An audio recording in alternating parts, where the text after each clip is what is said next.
Today we are going to talk about cooking the perfect steak. You can use this for all kinds of occasions, holidays, Valentine's Day is coming up, or just when you want a really good steak but you don't want to pay for it at a restaurant. Really simple to do, doesn't take a lot, and it's pretty quick, so let's get going on it. Here I have 2 tenderloin steaks. We are just going to season them very, very simply with just some coarse ground sea salt and black pepper.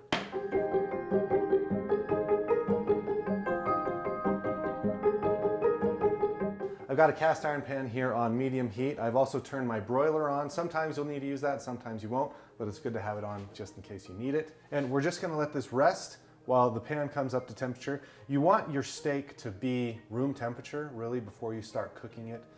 That will help it be a little bit more tender. It allows all of the proteins to relax, and they're not so tense when they go in the pan. My pan is hot, ready to go. I have 2 tablespoons of butter. That'll go right in the pan. If you don't want to use butter, you can just use all olive oil. And we're gonna add 2 tablespoons of olive oil as well. Now first we're gonna build some flavor in the oil.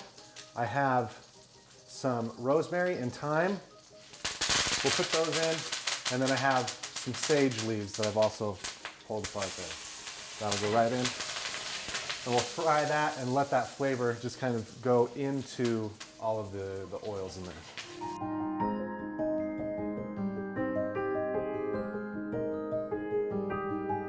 Fried sage is awesome just as a thing to eat. So I always fry it, get it nice and crispy, and then I'll put it onto some paper towel and set it aside so I can serve it alongside my steak. Okay, I have, while that's finishing up, 5 cloves of garlic here.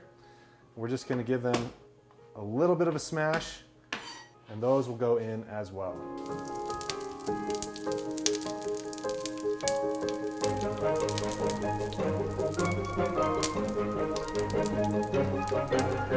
All right, now it's time for the steaks. Just kind of push everything off to the side. And we're just gonna take the steak, go straight in the middle of the pan.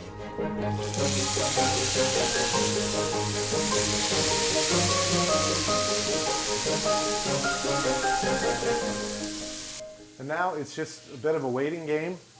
We just keep an eye on the steak. Don't mess with it right now. In order to develop that crust, it needs to kind of sear to the pan, and then the oils in the pan will start cooking the meat, crisping it up, and it will release from the pan when it's ready. And you'll be able to test and see that it has a good crust on the underside. You're going to flip it a few times as it's cooking, because really what we're talking about is time and temperature. This is a thick piece of meat, and so our temperature is not as high as you might do with like a skirt steak or something like that that's really thin. So we turn the temperature down a little bit, we flip it more often, and that's when we use the broiler as well. If the inside is not getting cooked quickly enough and the outside is starting to look pretty crusted, we will put it underneath the broiler on the bottom rack, so it's not right up underneath the broiler, but that will help cook the inside without over searing on the outside. If you are using butter, it is important that you use the olive oil. Some people ask me, can I just use all butter? I would not suggest that because it tends to burn in the pan. You use the olive oil because it helps stabilize the butter a little bit and it won't burn as easily. So I can see on the sides here that the gray part, like the cooked part, is starting to kind of creep up the sides. And I can tell just with a little touch that the steak is no longer stuck to the bottom of the pan. So I'm just gonna give it a flip. I think we're ready for that.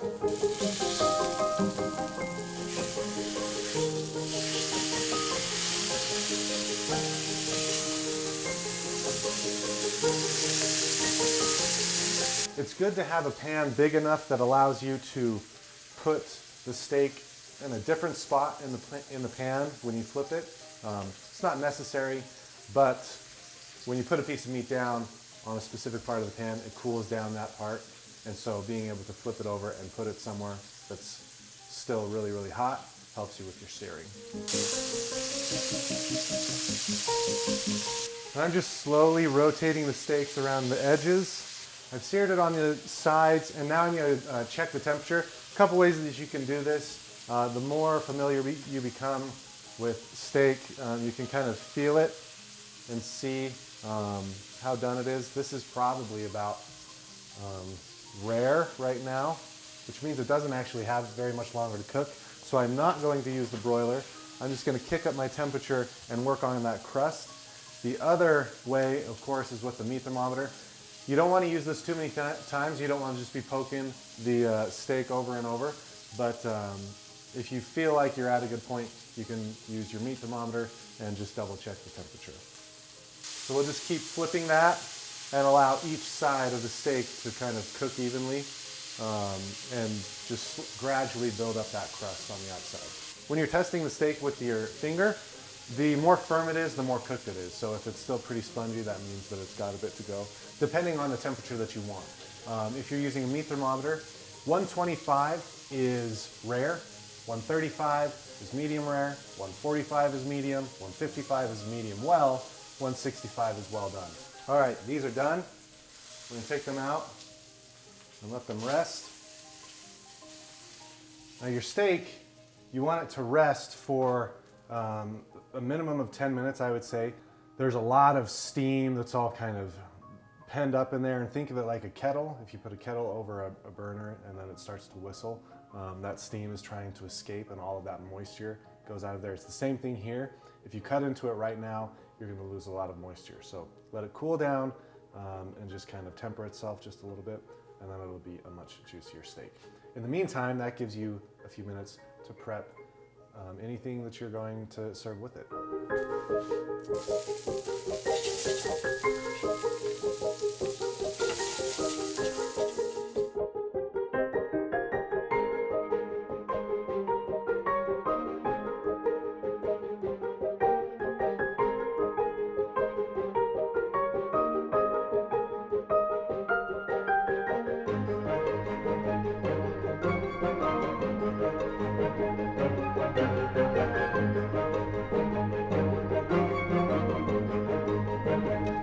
So there you have it, steak dinner for two.